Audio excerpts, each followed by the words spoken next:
listening to PetLifeRadio.com. Welcome to Animal Rights on Pet Life Radio. This is your host, Tim Link. Thank you so much for joining us today. My special guest today is Emmy-nominated screenwriter, Writers Guild of America Award winner, and New York Times bestselling multi-book author, Rita Mae Brown. And Rita's going to be here talking to us today about her latest book, Sneaky Pie for President. Ask not what your cat can do for you, ask what you can do for your cat. Well, isn't that the truth? Cats always want us to do what they want us to do. So we really look forward to talking to Rita Mae and Sneaky Pie here in just a moment. So everybody stay tuned. I will be right back after these commercial breaks. You're listening to Animal Rights on Pet Life Radio. Sit. Stay. We'll be right back after a short pause. Well, 4 to be exact. Petco, where the pets go. Petco, where the pets go. Pet Life Radio has tail-wagging, fur-flying, fabulous deals for our listeners from Petco. Get $6 off your order of $60 or more and up to 40% off the entire Petco site. That's right. But that's not all. Because you're a Pet Life Radio listener, you'll also get free shipping on your order of $49 or more. $6 off, up to 40% off, and free shipping from Pet Life Radio and Petco. To get these awesome deals, go to PetcoDeals.com. That's PetcoDeals.com. Petco, where the pets go. I'm not much of a reader, but I do wish I were more well-read. There are so many great books coming out. I wish I could find a way to keep up. Audible.com makes it easy to stay well-informed and catch up on your reading simply by listening. Audiobooks from Audible turn downtime into uptime. You'll be more productive and become well-read. Now I'm able to catch up on all the great books I've been wanting to read. With Audible, I feel smarter. Pet Life Radio listeners, try Audible.com now and get your first 30 days of Audible Listener Gold membership plan free. And get a free audiobook. Choose from over 100,000 titles. To get this great deal, go to audibledeals.com. That's audibledeals.com. Let's Talk Pets on PetLifeRadio.com. Welcome back. Welcome back to Animal Rights on Pet Life Radio. This is your host, Tim Link. And joining me today is Rita Mae Brown and Sneaky Pie Brown. Rita Mae, welcome back to the show. Oh, thanks for having me back. Oh, it's always a pleasure. Always interested to see what you and Sneaky Pie have to say. And why don't you tell the listeners a little bit more about the most recent book, Sneaky Pie for President? Well, you know what? She realizes we need help. We have just made such a tremendous mess of it that she's decided she's simply got to run for president. And there's nothing in the Constitution that says you have to be a human. And she's born in America, and she thinks she's a viable candidate. And at first I didn't pay too much attention. But, you know, as she continued sort of spooling out her program, I thought, hey, I think I'll vote for her. And what are some of these wisdoms that Sneaky Pie has that would make her a good president? Well, there's a couple real simple ones, like you don't breed past the food supply, the food and the water supply. I mean, remember, this is a cat. She lives in nature, and she's not dazzled by technology. She knows technology can fail, and that we have to be good about our resources and be responsible about what we do. I mean, her theory is if you can't feed it, you don't have it.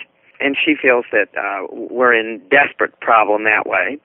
The other thing that she's really great about is she thinks that we have to respect each species' mating patterns, and that she thinks all cats and dogs, or most of them, should be neutered or spayed. But one of her most important points, and I really think she's right, Tim, is that any human running for public office at the state or national level should be neutered or spayed. She thinks it'll focus the men and calm the women. What do you think? Well, it would give a totally new meaning to the buck stops here. I think that's the way it works. It's the truth. Oh, God. But I mean, she's looking at us, you know, with a lot of clarity. Yeah, it makes sense. I like her platform so far, environmentally and conscious and keeping everybody on track. Now, I guess the general question is she's got a good platform and some good ideas that would make her a fantastic president, but why in the world would a cat want that kind of job? My gosh, they've got it pretty well made, don't they? Well, they really do. I mean, I've never gotten anybody to take care of me the way I take care of her. But she realizes that if animals don't do something, a lot of them aren't going to be here in 4 or 8 years. I mean, we're just destroying other life at a unfortunately rapid rate. And I mean, domestic animals would appear to be okay, but we have not been good stewards of the land, really. Yeah, it's a very interesting comment. I try to keep a very neutral stance on things and let people share their ideas and opinions. But I think like Sneaky Pie, you have to speak up every once in a while. And I know just in my personal life, we have this wonderful property up in the Blue Ridge Mountains of Georgia, and it's a nice 3 acres, very wilderness driven. And the plan is someday to build a nice little cabin up there. But it is in a homeowners community with a lot of great amenities, etc. But the challenge we're facing now, or the community's facing now, is the fact that in nature, as you know, wildlife runs rampant, and there's a lot of beautiful turkeys and raccoons, etc. around, and there's a plethora of deer. And now the community, and this nice little community, is wanting to take care of some of the deer, move them out, destroy them, whatever they need to do. And to me, I don't know about you, but I thought moving in nature was for you to share as a human with nature, because it's theirs to begin with. I'm with you. I only believe that you kill an animal if you're going to eat it. I mean, truthfully. And at this point in our society, very few of us need to do that. I do know that Hunters for the Hungry have made a big gift, a statement each year in each of the different states, donating meat for people who literally don't have enough to eat. But for most of us, we're not in that situation at all. And anything that gets in our way, we just destroy it, whether it's deer or raccoons or possums or whatever. And then if we're not doing it that way, we're certainly doing it with pesticides. Yeah, that's for sure. I just found it interesting, you have an opportunity to move out into the country, into the beautiful wilderness, and there's natural plant life around, but people get upset because their particular plants and flowers that they want to plant are getting eaten by the deer, which... I think the deer were there first. Yeah, they were there first, and it's like, well, if, it would save me hundreds and thousands of dollars if I had to go to my local home improvement store to buy plants and flowers to plant in my backyard. Just let nature take its course. It is amazing. But one of the interesting things that this cat did is research. As far as she knows, no government official has ever toted up the income, the revenue generated by animals, and she had quite a difficult time getting a lot of the information. And there's some she'll never get. But for instance, just hunting licenses, hunting and fishing, it's $122.3 billion. Each state, all they have to do is issue a piece of paper. They have to deliver nothing. So that's really easy money. Other things like, there's $74 billion a year from raising and slaughtering cattle. All of these things are, an enormous amount of money, something that doesn't involve killing. The pet industry is what did she find out? $50.84 billion. And so she's trying to demonstrate what animals contribute to the economy. And if they're contributing this much, it seems that we should take care of them. Yeah, absolutely. Good points. Good research. So it's just not... Now, see, there's your flaw, I think, Rita Mae, is the fact that Sneaky Pie makes sense and it's just not a bunch of rhetoric. Oh, I'm with you. I probably shouldn't say this on the radio, but I am so dispirited at what we've become. Just a lot of posturing and pontificating and ugliness and ego, rampant ego. I want a man or a woman to shut up and do the job. Amen. That sounds good to me. Well, I don't think we can have even a political animal interview here without having some comments of that sort. We got to take a stance somewhere. Well, that's why I want the cat. She's not blinded by ideology. No animal is. They accept what is. They're not worried about what should be or trying to cover up and deny. They accept. And, if they can change it, they might. But we are continually deluding ourselves. It's one of the real problems with the human mind the ability to divert people's attention and to imagine. And now, what is sold? Both conventions, what is sold? Fear. Mm-hmm. I don't think that's how you solve a problem. No, well, I don't, but it seems like we do live in a very fearful society in a lot of states, whether we're talking about politics or other areas of life. And it seems like as humans, especially here in the United States, we love fear, though we say we don't, and we love a good train wreck, though we say we don't. That's the truth, isn't it? The bigger the train wreck, whether it's a person or a group or an actual train wreck, we just love those stories for some reason. Yeah, and animals don't. Yeah, they don't care. They'd rather have less train wrecks and just more times to take long naps and get the food. Well, in her case, tuna and catnip. I mean, she knows what really counts. That's right. Now, Rita Mae, I'm always amazed by the books and the everything that you put together, the great story ideas. But I want to make sure the listeners really understand the breadth of work that you've done. You have sold more than 4.5 million copies of the Mrs. Murphy Mystery Series. And I think it's just fantastic. And I know when you were on last, you had your 20th book in the series, I believe it was. Right. I've written 52 novels and I don't know how many screenplays and teleplays. But we should clarify for your listeners that I'm getting long in the tooth, so I've had a lot of time to do it. I was going to say, how did you come up with all those great books, and you're still only 21, 22 years old? So yeah.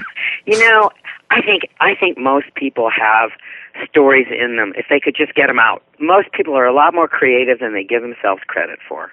And maybe it wouldn't come out in literature. Maybe it would be film or dance or something else. But there are very few truly dull people in this world. I'm afraid their circumstances make them pull in their horns and they become dull, but they're really not underneath it all. No, we all have, you're absolutely right. We all have hidden talents and purposes for being here, and often we get told that we can't or shouldn't do those type of things, or we let those roadblocks pop up, and think that we're always going to have tomorrow to put it out there. Well, okay, you have a cat, right? Mm-hmm. Okay. You put an obstacle in front of your cat, and what does he or she do? She finds a way to go around it. Yeah. I mean, and we really do need to be more like cats. Absolutely. Yeah, it's interesting. We've got we got 10 cats. So we have feral cats that we have trapped, neutered, and released. And fortunately or unfortunately at times, all of them have chose to stay here because they have such a plush life. Go figure. But we also have a wonderful new puppy. A new puppy that's 9 weeks old. We've had her for about a week and a half now, and a little white schnauzer, and she's absolutely the same thing. If we put a roadblock in front of her, she sits there and looks at us for a second, recalculates, and figures a way either around, above, or straight through the subject to get to where she needs to be. And I think we need to do that as humans as well. Schnauzers are so smart. That little dog, when she grows up, could take your college boards for you. Well, there's always got to be one smart one in the house, so we've got to keep that going. All right, well, we're going to take a little quick commercial break. We'll come back with Rita Mae Brown and Sneaky Pie Brown, talk a little bit more about the book Sneaky Pie for President. Right after these messages, you're listening to Animal Rights on Pet Life Radio. Sit. Stay. We'll be right back after a short pause. Well, 4 to be exact. Introducing the new Bret Michaels Pets Rock collection exclusively at PetSmart. I created it for the pets that rock your world. Shop the Bret Michaels Pets Rock collection and celebrate PetSmart's 25th anniversary with up to 25% off thousands of items on the PetSmart site. Plus free shipping on orders of $49 or more. Go to PetSmartDeal.com. That's PetSmartDeal.com. PetSmartDeal.com. I don't make any decisions about who to hire without going to Angie's List first. You'll find reviews on home repair to healthcare, written by people just like you. With Angie's List, I know who to call, and I know the results will be fantastic. Angie's List, who you can trust. Go to angieslist.com/rights and get 25% off any subscription. That's angieslist.com/rights, WRITES. Dyson. The new Dyson Animal Vacs are powerful bagless upright vacuums for homes with pets. Air muscle and radio root cyclone technology generates the strongest suction power to powerfully remove dust, dirt, and pet hair from the home or car. To order your Dyson Animal Vac, go to DysonDeals.com. DysonDeals.com to order your Dyson Animal Vac today. Dyson. Music to your ears. Coast to coast and around the world, it's All Behave with Arden Moore. Find out why cats and dogs do the things they do and get the latest buzz from wagging tongues and tails in Rin Tin Tinseltown. From famous pet experts and best-selling authors to television and movie stars, you'll get great tail-wagging pet tips and have a fur-flying fun time. All Behave with America's pet edutainer, Arden Moore. Every week on demand. This is the place for a special paparazzi treat. Only on PetLifeRadio.com. Let's talk pets. Let's talk pets On Pet Life Radio. Pet Life Radio. PetLifeRadio.com. Welcome back. Welcome back to Animal Rights on Pet Life Radio. This is your host, Tim Link. I'm here with Rita Mae Brown and Sneaky Pie Brown talking about the latest book, Sneaky Pie for President. Ask not what your cat can do for you. Ask what you can do for your cat. Great slogan. Now, Rita Mae, I want to talk to you about these slogans because Sneaky Pie has a lot of them, a lot of nice little slogans that I think hit home. Why don't you tell us a little bit more about some of those? Well, I think the one that makes me laugh the most is her campaign slogan, which is, "I can't do any worse." And I think there's a lot to that. And then she has one, "Think outside the litter box." Her little buttons are put on the back of the book, and the publisher came up with those. They're so clever up there at Random House and Ben. We all had just a lot of fun with it. But her slogans, I mean, I'm sure if she were just talking to cats, she'd promise catnip. If she were talking to dogs, she'd promise them bones, but she'd try to deliver. She's not quite as enthusiastic about dogs serving in the public trust, but she knows she has to have a dog as vice president. So I don't know what kind of slogan she's going to come up with for that. Absolutely. And I love the one, "Read my lips, no new dogs." I know. Great. That was mean. And I love how you slid that in there, you and Sneaky Pie. The vice president would be a dog. Well, we know yeah, cats and will roast. And it's caused quite a rumpus, obviously. If you read Sneaky Pie for President, you see all the arguments for and against. And she's come to the conclusion that she needs a mutt because Americans are mutts. I mean, really. Mm-hmm. And this, of course, disturbs the Corgi and the Jack Russell and some of the others. But my fear is that the Corgi's going to write the Queen, that T. Tucker will actually write Queen Elizabeth II and ask her to take us back. I mean, what a scandal that will be. Oh, my goodness. I don't know if anybody wants us anymore. I begin to wonder that sometimes.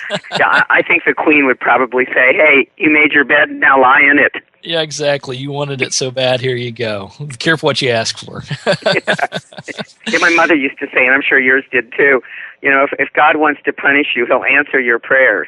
That's right. That's right. Oh, always be careful what you ask for. That's for sure. Now, Rita Mae, tell us, obviously, it's a fun book, but there's also some little hidden insights in there, some things that make a lot of good sense, as we've talked about. What would you hope the readers walk away with after reading the book? Two things. I would hope they would look at the environment more critically.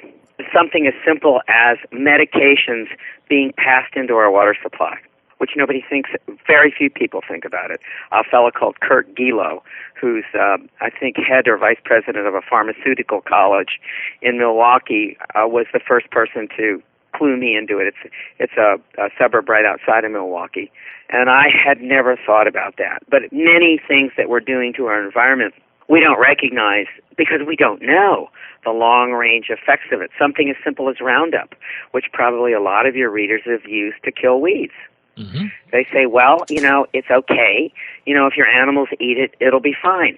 Maybe so, but what happens when it gets in the water supply? Mm-hmm. I mean, millions of tons of this stuff will eventually be in the water supply. We don't know. We don't know the long-range effects of any of it. So I would hope that readers would really begin to pull back and try to think critically about that. But the other thing, and Tim, I really mean this, I would hope that readers would close this book and be reminded that we're a good and generous people. We are not what is in Washington. Yeah, and it's interesting you say that, because it's whenever we seem to have the greatest tragedies in this country, it is when it shows our true character. And it's a brilliant character that we have as Americans, because whenever there is a challenge, we do tend to step up and put our selfishness away and become selfless human beings. As far as I know, we are the only nation since the beginning of recorded history who has ever rebuilt two of our enemies with whom we went to war and millions died. We rebuilt Germany and we rebuilt Japan. Nobody's ever done that. We really are a good and generous people. And I think we're being led down the primrose path by professional politicians who, again, I just think it's all ego. And I suspect there's a lot of money sticking to hands. Every time it passes hands, it sticks to some. But, the cat's disgusted. That's why she's running. She wants us to get back to who we really are. And all of this polarization, a lot of that is false stuff to get headlines.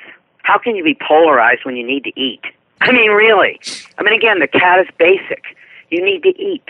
You need shelter. Because we're humans and we don't have the advantage of a beautiful coat. We need clothing. Mm-hmm. How hard is this? But anyway, she's pretty clear.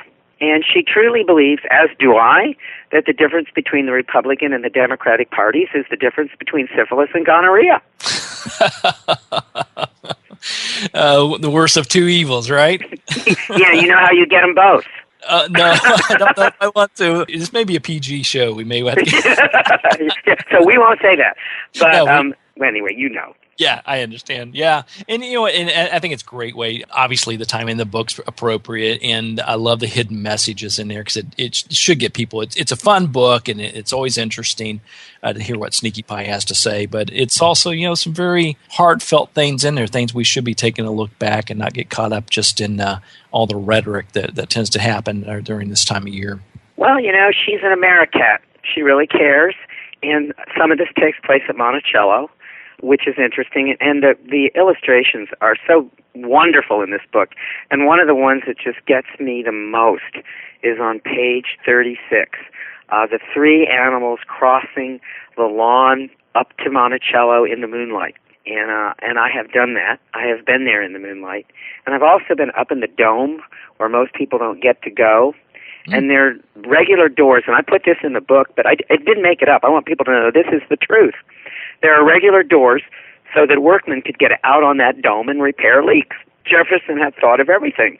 He also put little tiny doors in the big doors for his cats so they could get out there and they could kill the mice in the attic. Brilliant. I know, it really is.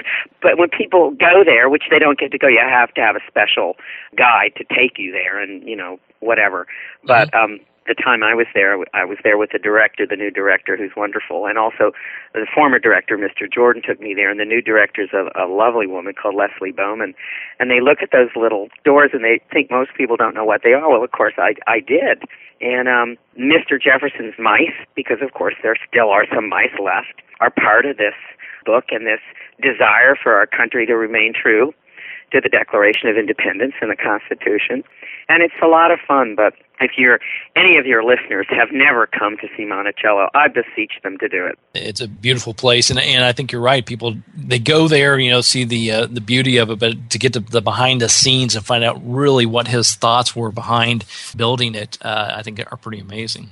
Well, years ago, Dan and Lou Jordan, he was the director for 20 years and retired, and then Miss Bowman took over, Leslie Bowman, and her husband's last name is Newhoff. Well, at any rate, the Jordans had a cat who used to patrol Monticello, and I think was finally retired due to the vicissitudes of old age. But she was a public servant and did her job very well.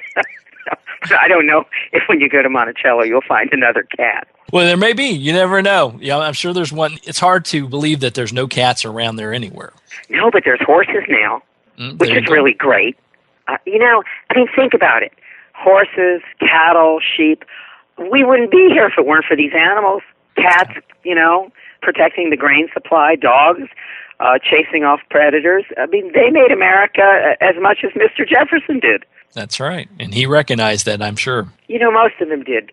Washington was fabulous to his animals. if you ever get the chance to go to Mount Vernon and look at his stables, they're extraordinary. Yeah, because they realize the importance. I'm sure they enjoyed them as well, but they realize the importance of just everyday life, what they brought to not only them, but to take care of their land and their property. I think our ancestors, of course, everybody wants comfort. I mean, we've wanted comfort since the Roman Empire, and they lived pretty good. They had running water and ice cream or gelato or whatever. They lived great, but they didn't so much, including our ancestors, they didn't so much try to live above nature. They just wanted to live within it with a little more comfort than if you didn't have a home. And we now think we can control it. And then something like Katrina wakes people up. Absolutely. But that's the great thing about Sneaky. She's saying, no, we need to live within the confines of each species' abilities. Pretty smart. Very smart, very smart. So there's going to be great insight. Everybody pick up a copy of the book. It's Sneaky Pie for President by Rita Mae Brown and Sneaky Pie Brown. Where can listeners find out more about you? And the book's going to be everywhere, obviously, but where can people find out more about you and Sneaky Pie? Well, she has her website, which is www.catprez.com. I don't have a computer, but obviously Sneaky Pie knows how to do these things. And she also has a Facebook page. I have no idea what that is. I should tell you, but I don't know. I think it's facebook.com/Sneaky Pie Brown. I really don't have a computer, but what can I tell you? But the cat is much more advanced than I am. There you go. That's great insight, because I know you live a very rural life, we'll just put it in that fashion, but not having a computer, how do you go about doing your writing? Is it the old, do you have an old Remington laying around, or is it long hands, or you got a voice recorder? I have a Montblanc pen, a beautiful Diplomat Montblanc pen, which is decades old, and I just whip out a sheet of paper and go to it. Amazing. It doesn't cost much. I mean, the pen does. They do now.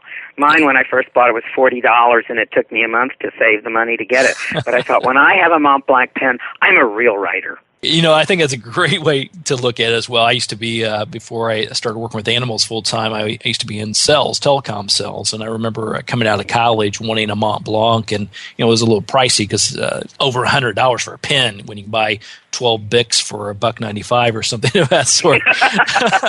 It's true. Yeah, but once I got my first Mont Blanc, and I still have it, I have it in my special journal that I carry around. And I don't know what it is. I'm not usually into things, but it made me feel a little bit better about life. That when I was writing, it meant something because I was writing with a Mont Blanc pen. Nothing feels like a diplomat in your hand. I mean, it really is the most extraordinary writing instrument. I think now they're like $500 or $600 because of all the gold in the nib. But, well, you know, when something is beautifully made, you don't have to improve on it. There you go. So the folks from Mont Blanc are listening. You know, sponsorship's always available. Well, you know, I kind of hope they are. They should know they know they've made something great, just like the people that make Porsche 911s. I mean, you can't improve on it. Oh, you can't. You can't.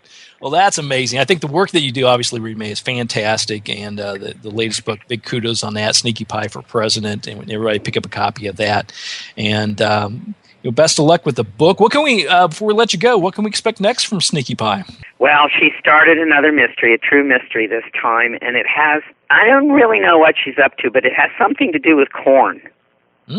So I'm just letting her, she does whatever she does. I'm just the scribe. I mean, I'm not really the big news in this team. It's her. That's right. Because she's got to keep her paws free for other things. So. Well, sometimes, you know, what is it the mother said? Idle hands do the devil's work. Well, it works for paws, too. I think that's a brilliant comment. So we'll leave it at that. All right. So everybody, once again, pick up a copy of the book, Sneaky Pie for President, Rita Mae Brown, Sneaky Pie Brown. Rita Mae, always a pleasure talking to you and hearing also what Sneaky Pie has to say. And we'll look forward to talking to you again on animal rights when you get the next one out. Thank you, sir. All right. Well, we're coming to end the show today. I want to thank everybody for listening to Animal Rights on Pet Life Radio. I want to thank also Rita Mae Brown for being on the show today. To find out more about me, Tim Link, and the other guests I've interviewed on the show, you could go to PetLifeRadio.com, click on the animal rights icon, download the shows you want to listen to, and read the blog. And while you're there, make sure you check out all the other wonderful shows and hosts that we have on Pet Life Radio. That's PetLifeRadio.com. If you have any questions, comments, or ideas for the show, please email me, You can email me at tim@petliferadio.com, and I'll be glad to answer your questions, entertain your comments, and bring on the people you want to hear most onto the show. So until next time, write a great story about the animals in your life. Share it in a blog, article, or in a book, and who knows, you may be the next guest on Animal Rights on Pet Life Radio. Thanks for joining us. Let's Talk Pets, every week on demand, only on PetLifeRadio.com.